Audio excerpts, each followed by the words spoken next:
Un centenar de asturianos participa este fin de semana en Madrid en la asamblea en la que Podemos va a quedar constituido como partido político. Durante su discurso de apertura, Pablo Iglesias ha anunciado que abandonará el liderazgo de la formación si no gana el modelo de partido que propone. Uno de los miembros de la delegación asturiana, Daniel Ripa, ha defendido esta mañana una propuesta de principios éticos que plantea, entre otras cosas, que los cargos de Podemos no cobren más de 3 veces el salario mínimo, que puedan ser revocados por los afiliados y que no permanezcan más de 8 años en esos puestos. Las diferentes propuestas se debatirán a lo largo del fin de semana y los afiliados tendrán 7 días para votarlas.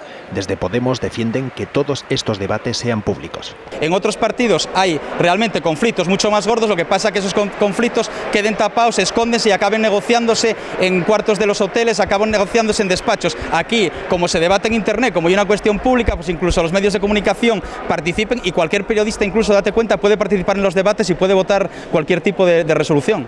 A lo largo del domingo se presentarán los documentos más controvertidos, los que deben definir la línea política y el modelo de organización. Durante su discurso inaugural, Pablo Iglesias ha advertido de que se retirará de primera línea si no triunfa el suyo. Iglesias propone que Podemos tenga un solo líder que pueda escoger a su directiva. La propuesta alternativa, liderada por el eurodiputado Pablo Echenique, prefiere que haya 3 portavoces y que todos los miembros de la dirección sean electos.